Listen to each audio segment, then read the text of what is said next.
Bueno, señores, vamos a ir a la última parte ya del programa y voy a compartir, hablar un poco ahora de el otro tema que he anunciado. Y me refiero a los viajes que está haciendo el encargado de negocios de la Embajada Norteamericana en Cuba, Mike Hammer, que son un tanto curiosos, ¿me escuchan bien?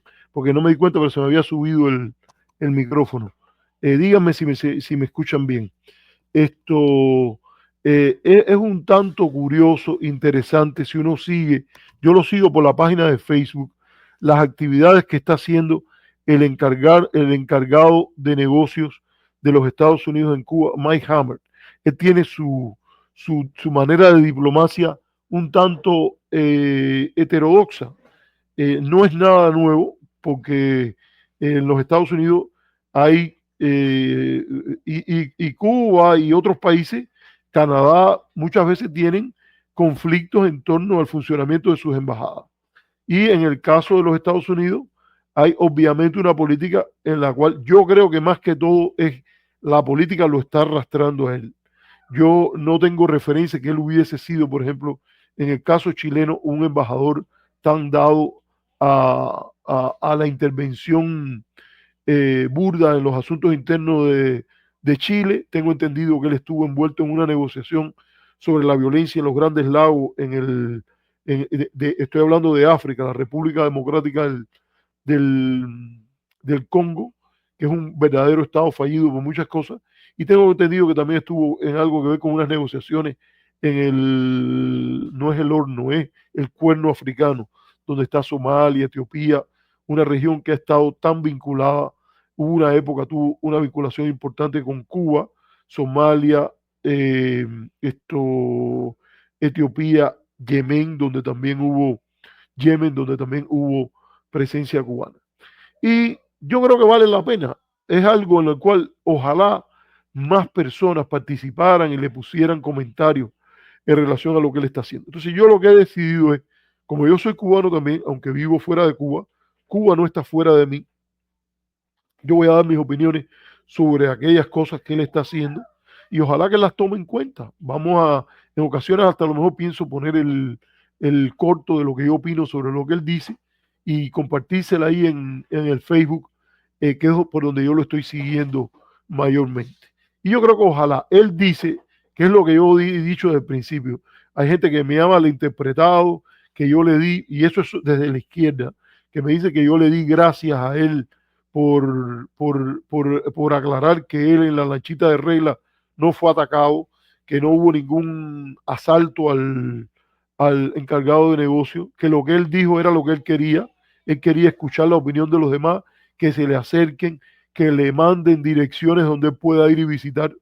Yo creo que ante una dinámica de esta, contrario a lo que están diciendo otra gente, que él es un nuevo Keyson, etcétera, yo creo que la política más inteligente, desde mi perspectiva, sería alentar a los diferentes segmentos de la población cubana a que él le manden la dirección.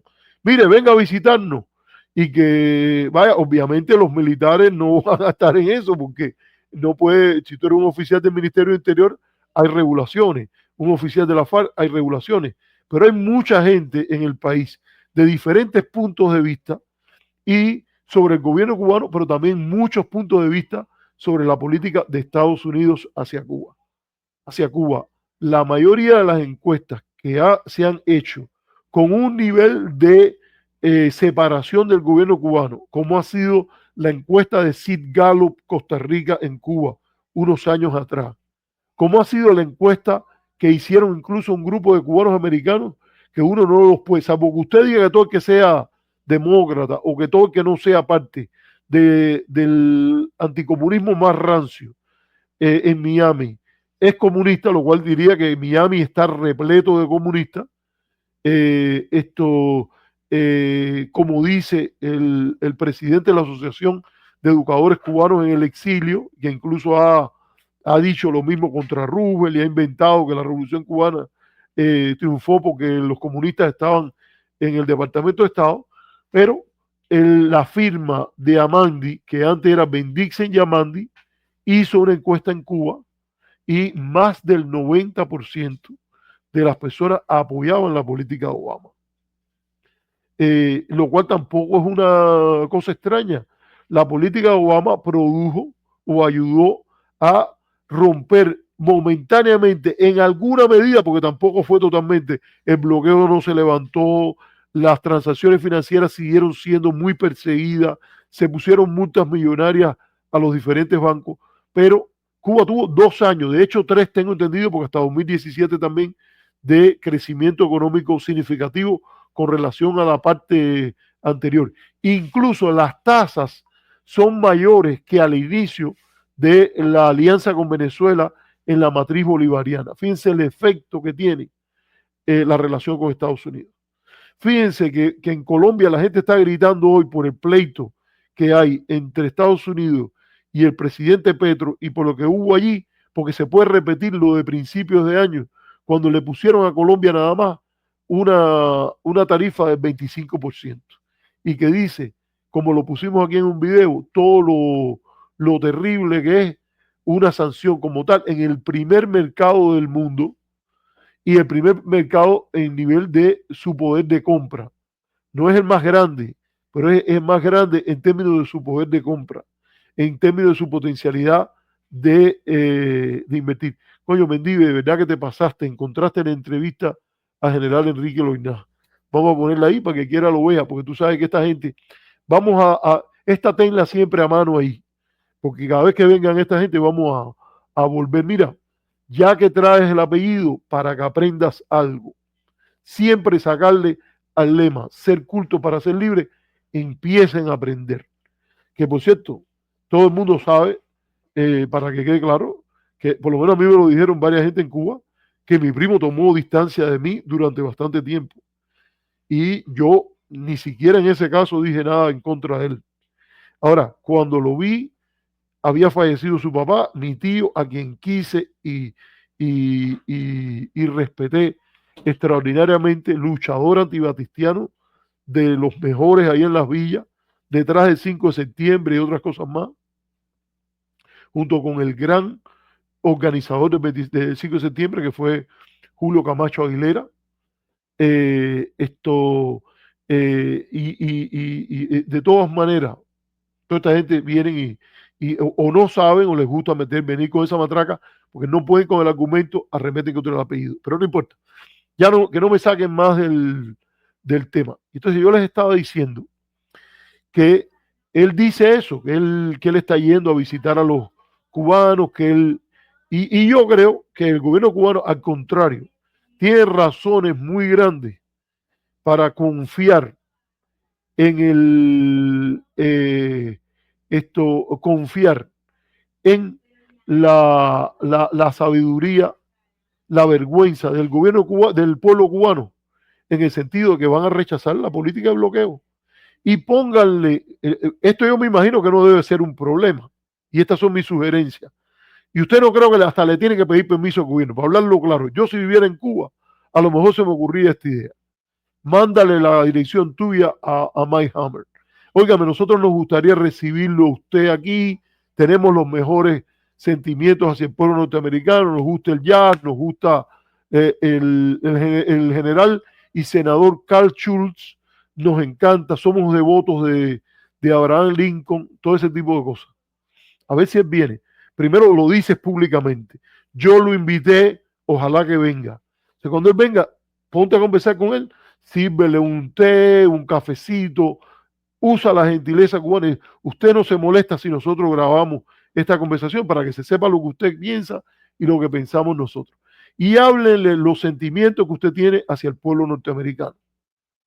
Cómo hay tanto cubano que no se ha sacudido nunca, a pesar de los defectos que tiene la modernización americana del último tercio del siglo XIX, porque ahí fue cuando Estados Unidos dio el salto después de la guerra civil a convertirse en la potencia que es, y que mucho cubano vino a los Estados Unidos y regresó a Cuba, y que tenía el modelo, la bicicleta, y Estados Unidos representaba la modernidad. Se supo por Martí Y llegó al punto que los cubanos dijeron, aguanta, nosotros nos hemos sacrificado por la independencia, nosotros vamos a disfrutar y vamos a ser un pueblo independiente. Y entre otras cosas, la prédica martiana o la de Enrique Collazo, los que publicaban, sabían de que esa modernización había traído un desprecio hacia los zorros de California, como le decían los hispanos de California, hacia los tejanos de San Antonio, y ellos sabían que había sido un logro construir el pueblo más libre del mundo en Cayo Hueso, porque ahí era donde uno de los pocos lugares en la Florida donde negros y blancos y mulatos, como son los cubanos, podían convivir. Y había esa dualidad, pero la admiración a la grandeza, al progreso que representaba el norte, como se le decía, eso es documentado, documentado. Aquí hemos invitado a la historiadora Ada Ferrer a que venga y que hable. Ella no ha querido venir. Yo sé que le ha llegado mi invitación, pero aún así yo digo, léase el libro. Nosotros no somos mezquinos y no dejamos de reconocer a la gente que por miedo a no relacionarse con nosotros no quiere ni siquiera venir aquí y hablar a nuestra audiencia. Nosotros no nos importa eso. Vamos a reconocer el libro, Cuba, una historia americana, el libro de Luis Pérez, Cuba en la imaginación norteamericana, y Estados Unidos en la imaginación cubana.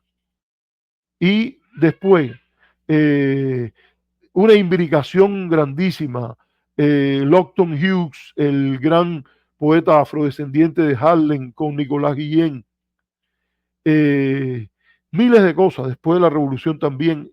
Nunca se ha perdido el respeto en el pueblo cubano por el norteamericano.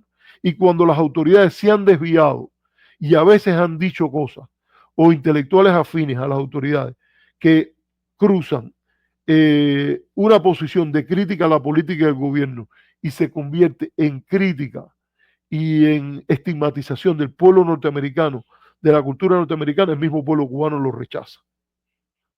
Así yo lo veo. Entonces, que Mike Hammer vea eso.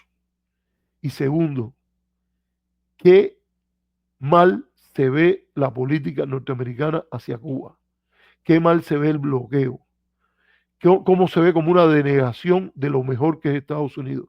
Cómo Martí enseñó al pueblo cubano a distinguir y a seguir condenando y a seguir viendo, y a la culpa que le echa mucha gente del pueblo cubano, no al norteamericano medio, sino al cubano rayadillo, platista, que emerge de la interacción entre lo peor de Estados Unidos con el cubano que no cree en su ciudadanía, que no cree en Cuba, que dobla la cerviz, que falsifica la historia y escribe que Cuba debe su independencia a los Estados Unidos, que ignora a la narrativa de Oreste Ferrara cuando cuenta la resistencia cubana a que bajaran la bandera cubana. Creo que fue en Arroyo Blanco, no me acuerdo cuál de las batallas en la zona mía, el área central del país, porque aunque mis antepasados, los López Calleja, llegaron por Camagüey, los Fernández Levy se ubicaron siempre en el área central del país, y los López Calleja se mudaron algunos después a los López Calleja y los Georg Lorentzen, los daneses, que estuvieron originalmente en Cienfuegos como representantes de una compañía de barcos alemana. Estuvieron ahí en esa zona, Santi Espíritu, Cienfuegos, Santa Clara. En uno de esos lugares ahora, creo que fue Arroyo Blanco, pero no lo lleven al banco. El general José Miguel Gómez, en ese gesto gallardo, que dijo, la bandera cubana no se puede bajar. Este país lo hemos liberado nosotros. Y este país lo hemos liberado los orientales, los camagüeyanos, los villareños, los matanceros, los habaneros, los pinareños. Y nos ha costado, porque ustedes, incluso cuando les pedimos la anexión en Guaymaro, no vinieron al rescate. Y esto creó nuestra propia identidad, nuestra propia nacionalidad. La bandera de la estrella solitaria tiene que estar ahí. Y fue una bronca que por poco se forma un tiroteo fatal entre cubanos y norteamericanos en medio de eso. Para esa gente, no, ellos no están de acuerdo ni admiran a José Miguel Gómez que hizo eso. Ellos al que premian, al que quieren, incluso al que a veces han querido rescatar, es a Eliseo Guiberga, al autonomista que cerraba fila con Valeriano Weyler, y en cuanto llegó la intervención norteamericana, encontró en ella su última protección frente a la justicia de la revolución por la independencia. Entonces, que lo inviten ahí y que hable de eso. Y yo creo que ya más o menos he tocado el tema, porque ahora Hammer, una de las cosas que ha hecho es que voy a referirme a dos. Una de las cosas que ha hecho es que fue a la Loma de San Juan. Y al ir a la Loma de San Juan, él dijo, el lugar donde cubanos y norteamericanos hicieron por liberar a Cuba y no sé qué, Yo le recomendaría a Hammer que una conversación interesante con alguien que yo nunca la vi como una defensora ni una muelera de las posiciones oficiales, fue mi profesora. Y yo vivía enamorado de la clase que ella daba. Cuando yo empecé, pero no pude terminar porque me llegó la visa para ir a Israel y ya tenía la aceptación en Colombia, que había perdido 2 becas ya, una en Colombia y otra en Emory. Y entonces tenía que salir porque ese era mi objetivo. Y aunque el partido, el gobierno, a ninguno de ellos tenía interés, como me dijo una vez un oficial de migración, en que yo estudiara en los Estados Unidos, yo tenía interés. Y yo no estoy aquí, yo no le pido perdón al gobierno por eso. Los que estaban mal eran ellos. Yo, independientemente de todo lo que fuera, tenía el derecho a escoger dónde yo me iba a estudiar. Y ustedes cometieron el error de quitarme el derecho a volver a los 11 meses. Quienes me deben pedir disculpas a mí son ustedes a mí, porque sé que incluso en una ocasión tuve que parar a uno que dijo, él se fue de Cuba y no sé qué, pero es una de las gente que rectifica porque él viene aquí. No, yo no tengo que rectificar nada, eso lo estoy aclarando para todo el mundo. Quienes se equivocaron fueron ustedes. Yo no tengo nada que eso. Miren, me ha dado una donación. ¿Qué donación, señores? ¿Qué pago? $50. Gracias, Alexis. Mil gracias. Yo creo que esa es una de las donaciones más grandes que nos ha entrado aquí más grande que nos ha entrado aquí a nuestro programa. Y entonces, que vaya y hable ahí, que se reúna, a ver si Alexis pone, vamos a darle las gracias a Alexis ahí. Si hubiera, yo tengo que tener efectos para poner los aplausos, eso que ponen otros, pero señores, esto es aquí, miren, a contenido. Y esto es a producir ideas, no dedicarnos a insultar a nadie. Vamos a darle las gracias mira, es Chu, Arturo. Coño, qué gran amigo. Chu fue compañero mío en el preuniversitario. Y le mando un abrazo a Chu ahora, no solo por los $50, sino por la amistad que tenemos desde hace tanto tiempo. Y entonces, señores,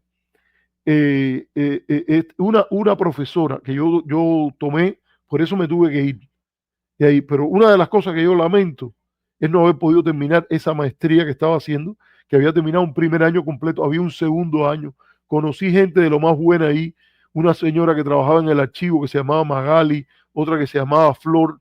Si ven este programa, recuérdense que yo lo recuerdo a ustedes con tanto cariño. Yo estaba en la comunidad hebrea y iba de la comunidad hebrea allí y después me iba para la comunidad hebrea donde dirigía el servicio religioso en aquella época. Y una de las cosas, he dado toda esta vuelta para mencionar la gran profesora de historia de Cuba que yo tuve ahí, que uno se enamoraba de sus clases, de la manera de presentarla, con tanto amor por Cuba, pero también con un bisturí crítico de lo que era. Y me estoy refiriendo a la profesora María del Carmen Barcia. Yo le recomiendo, mire, Hammer, si usted quiere conocer lo que fue ese momento que tiene que ver con el combate de la Loma de San Juan y lo que era la Cuba, la sociedad cubana en crisis, la crisis de paradigmas donde la independencia afloró como la mejor alternativa, la posición martiana, que no era naturalmente la única, había competencia de varias alternativas, y la independencia que se proclama no solo contra España, sino, como dice la, la, la frase de José Martí, impedir a tiempo con la independencia de Cuba que se extiendan los Estados Unidos y caigan con esa fuerza más sobre nuestras tierras de América. Yo creo que ese independentismo dominante, hegemónico en el campo popular cubano, que lleva a una independencia proyectada de esa manera, usted no puede entenderla sin entender la Cuba del último tercio del siglo XIX. La guerra de independencia, el tema de la esclavitud, los paradigmas, la relación con Estados Unidos, Guaymaro, Jimaguayú, la relación con México, lo que ocurrió con el Southwest americano, los cubanos que vivieron en New Orleans. Yo creo que usted haría bien eso. Y fíjese que todo esto se lo estoy diciendo desde el mayor respeto.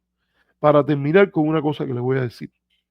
Embajador, fíjese, yo creo que usted está en un enfrentamiento con el gobierno que es parte del rumbo que le está trazando Foggy Bottom, la sede del Departamento de Estado, el secretario Marco Rubio.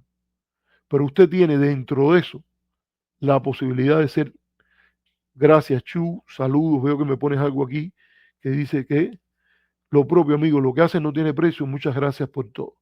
Gracias Chu. Y entonces yo creo que aquí es sumamente importante que usted entienda eso. Esa es la fundación de la nacionalidad cubana. Si tiene un tiempo, mire, converse con el historiador Oscar Zanetti Lecuona, que ha estudiado el tema del 98. Yo recuerdo que una vez en Cuba salí de un panel en el cual, creo que fue, no recuerdo ahora dónde es que fue ese panel, en que Zanetti, que yo conozco porque incluso fui amigo de su hija, cuando él vino a Israel en un evento, me precio de haberle mostrado la ciudad de Jerusalén eh, para que discuta, por ejemplo, sobre el libro Los cautivos de la reciprocidad. O otro que creo que no me acuerdo del título, pero que fue Premio Casa de las Américas y que trata temas parecidos. Infórmese, converse con gente que son respetados por los académicos y por toda persona que de verdad quiera saber de la historia de Cuba a lo largo y ancho del espectro político. Y escucha a los cubanos y transmite esa posición. Usted puede, si a usted le han dado la misión, lo están aplaudiendo por formar todos estos pleitos en la bronca con el gobierno cubano, no haga lo que hizo en Varadero. Usted reportó lo de Varadero y asumió y dijo que le parecía que era preparado. O ya a partir de ahora, cuando alguien le dice algo en contra de la política de su país, usted dice que es preparado. No denoste, no demerite la política y las posiciones que le están expresando. Posiblemente si usted tuviera un poco de empatía y se ubicara con el mismo patriotismo que usted tiene hacia su país, el mismo de Karl Schulz, el mismo de Arthur Schlesinger, el mismo de la gran generación que se fue a la Segunda Guerra Mundial, usted, si fuera cubano, pensara que la política de bloqueo es un desastre. Escuche a esa gente, trate de tantear. No sería conveniente que usted se ponga a hacer una encuesta, pero pregunte, ¿qué política gustó más? ¿La de usted, la que usted está representando, de Trump, o la del presidente Obama? Es de la que hubo cubanos americanos como yo, que a pedido del propio gobierno le dimos nuestra opinión, y que fue gestada por gente que 100 veces, señores, a mí no me ha entrado un kilo nunca por decir estas opiniones que yo estoy diciendo aquí. Y fíjese cómo toda esta gente cambian de palo para rumba, la gran mayoría de esos asalariados cambia según el que esté pagando en Washington. Se lo recomiendo. Usted no puede decir nunca que las opiniones de alguien como María del Carmen Barcia están marcadas por algo que tenga que ver con el dinero. Que las opiniones de un historiador como Oscar Zanetti, las opiniones de un diplomático como Carlos Alzugaray. Consulte, mire cómo le han tirado, incluyendo el Gutiérrez Licea que le tiró a Cuesta Morúa. Pregúntese cuáles son las opiniones de esos disidentes que han hablado con sus antecesores. Y converse también con los cubanos del gobierno, que eso no es delito. Esos son tan cubanos como el resto de los demás.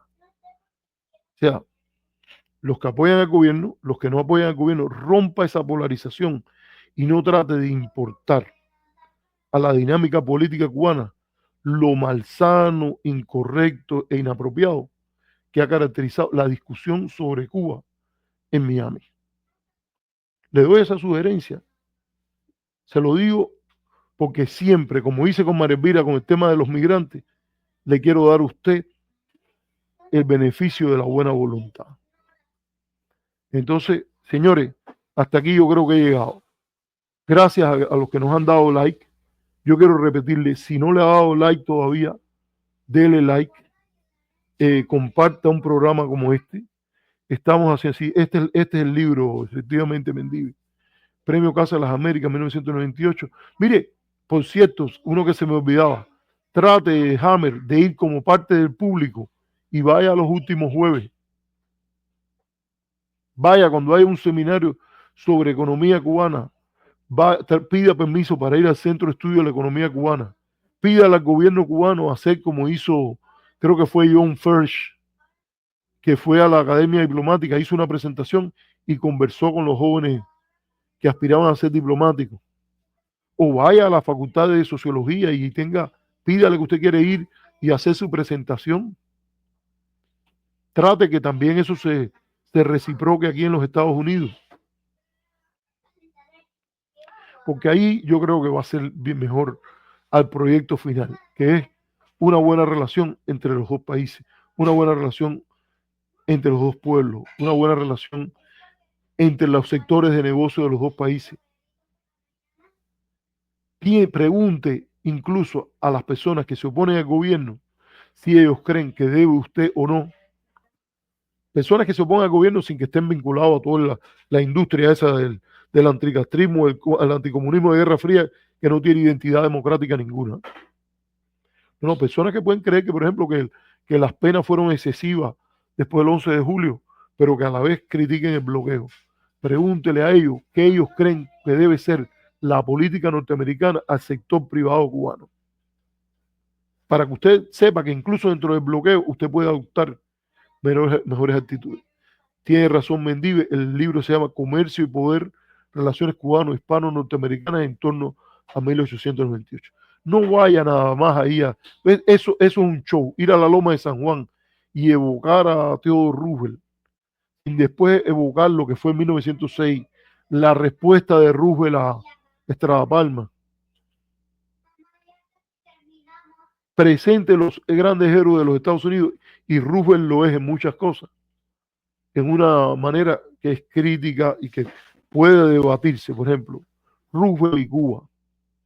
Dígale a alguna institución cubana que estaría usted dispuesto a ayudar a patrocinar un debate sobre Cuba, Roosevelt y Cuba. Son cosas que usted puede hacer. Así, señores, esto no sé qué cosa es lo que dice ahí, Nelson borra o bloquea a ese que viene aquí a ofender. Bueno, vamos a ver a quién está ofendiendo. Bueno, si ofende a alguien, Mendive, tú sabes, yo estoy muy orgulloso del trabajo que estás haciendo. Entonces, así, señores, vamos a decir adiós. Esto pregunte en el pueblo cubano qué piensa la mayoría de los cubanos hoy del show y de los ataques verdaderamente bajos que se le han hecho a los artistas cubanos que están a favor de un intercambio cultural. Puede ser que muchos quieran que vaya más artistas y que el elemento político que marca al comunismo no domine la cultura. Pero yo le digo a usted una cosa, yo no conozco una persona que yo me haya encontrado en Cuba que me diga que desearle la muerte que hacerle la campaña al intercambio cultural, que tratar de moler a José Manuel Carvajal, el Tiger, fue algo digno de encomio. No conozco a uno, y yo no ando en los carros, a ver que me monto en un carro en Cuba, a mí sí no me conocen ya como a usted. Y he preguntado, y, y yo creo que eso que he notado como le decían, y así, pero con una furia interna, decían, y decían una mala palabra, o a veces hasta con frases homofóbicas contra el señor de aquí que le hizo la guerra, y agudizó la desesperación que tenía el, el cantante José Manuel Carvajal. Y mire el homenaje, mire lo que gritaban cuando hubo el concierto en Miami. Documentese. Y ahí lo dejo. Mire, señor, usted, yo creo que yo tengo esperanza en que usted pueda ser una persona por delante, por lo menos mejor que los que están dando opiniones tan duras y tan malas sobre usted. Y vi bien lo que usted hizo cuando dijo, a mí nadie me atacó, a mí nadie me persiguió, fue un intercambio positivo en la lanchita de regla, pero ya está empezando a sacar un tufo que quizás tome el mal camino, pero que le puede caer bien a Rubio, pero Rubio no debe dictar sus labores como un diplomático profesional. Usted no debe, eso es innecesario, decir que los que lo llaman para criticar la política de su país está montado. No diga que está montado. Si usted no tiene pruebas, aplique el estándar norteamericano. Presuma que las personas están siendo sinceras con usted y repórtelo. Póngalo allí para que dentro de unos años, cuando tengamos acceso, sepamos que hubo un informe de Mike Hammer diciendo, me criticaron la política, la gran mayoría de la gente que converso, me critica el gobierno por esto, y esto, pero me critican también cuando le pregunto la política del bloqueo. Pero aquí está Roberto García para terminar, que nos dice viva Trump, y ahí vamos. Hasta la próxima. Me despido. Muchas gracias a Chu, muchas gracias a Calero por la donación que nos han hecho.